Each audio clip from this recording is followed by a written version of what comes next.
I just would have assumed, like, as a dad, wouldn't you think about what you're putting your kids through, how your kids feel? He's living up there in a freehold house with everything that he's ever wanted, and it's all been paid for by my mum. So can we cut? I never learned about our money history. Can't see the bruises and Selling them all these dreams and all that. everything just slows down. Going from the living situation that my brother and I had with our dad to auntie, it was amazing, bro. Like being woken up nicely in the morning and not just having the light flipped on and shit thrown at you. Like the curtains had opened. Morning, can you get up now? Yeah. So nice to be woken up nicely. He invited me up north one weekend to go spend time with my new family, and I was like, I don't need a new family, bro. I still got my old one. I still got a brother to look after, bro. Mainly for me, bro, was seeing my brother happy and seeing him like well fed, he was looked after, because I knew that I had someone looking after my brother, so I could just go and do what I wanted. I ended up going to Unitech and doing a level 3 course there, and then trying to get into my product design and architecture through that. I sort of just lost interest, sort of personal issues, mental health issues, all like, yeah, trying to do the whole tertiary study, be an adult and deal with my own shit that I sort of hadn't dealt with before. Yeah, it made me, I sort of dropped off at the end, pretty much. I went to go visit my nana and granddad not long ago while I was still in here, and my granddad had sort of told me that he's been diagnosed with Alzheimer's and all of that. Got a bit emotional, and then he sort of said that he's going to put himself into a retirement village. I wasn't having that. you don't see Māori in old folks' homes, bro. We look after our own. I just thought of it as if my mum was still here, bro, she would have done it. Yeah. She would have retired, she would have gone and looked after her dad, helped her mum. So yeah, she wasn't here to do it, so I'll step up and do it.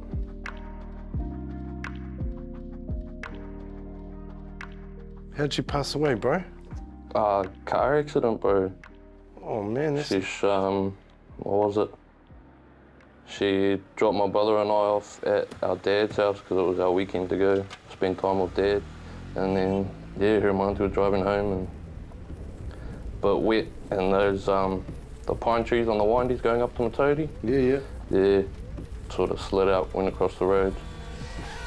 And then, yeah, got hit by a truck, went into the paddock, got airlifted down to Whangarei. And me being a kid, I thought she was getting sent home to get better, like she was gonna be better and all good. But no, yeah, they sent her home to spend her last week at home, and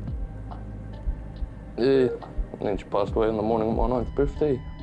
Oh, brother, that must have been hard. Yeah, it was pretty rough, bro.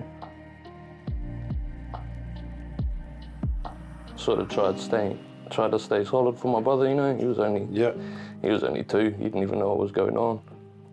And then, yeah, we ended up going and staying with Dad, and Dad was dealing with Mum passing in his own way, so yeah, he sort of took that out on me and my brother a bit. Mum's life savings and life insurance was so that when Blake and I were old enough, we could go to university and we didn't have to get a student loan and go through like student debt and all that sort of shit, like what she had to do. He got us happy ever after, bro.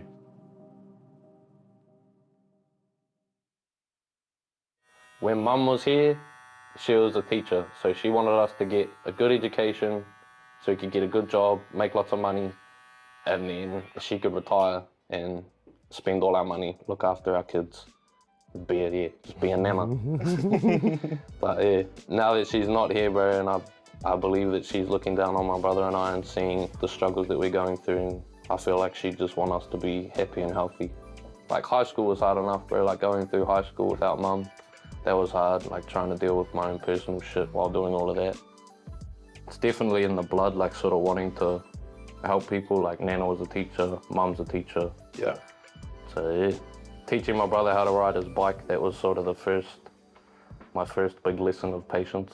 Don't let frustration get the better of you. And then, yeah, by Yeah, like by the end of the afternoon, I sort of pushed him onto the lawn and he just kept riding. I was like, wow, that's cool. I try and listen to understand people, like, yeah, understand their perspective. I went and see my brother for the first time since he'd moved down. Yeah, it was hard to hear how much he'd struggled and like tried hiding it from me. Yeah. He's got himself a new job, he started scaffolding, and that's with one of my mates who was sort of like a big brother to Blake growing up. He's good at the moment. I think we both sort of learned our work ethics from our grandfathers. What about the future, Jimmy? It's all about your priorities, I guess, eh, bro? Whatever you find important in life, what's most important to you, where you want to go. Yeah. Yeah, just have a place that me and my brother can call home, really. Somewhere we can be happy, do what we want.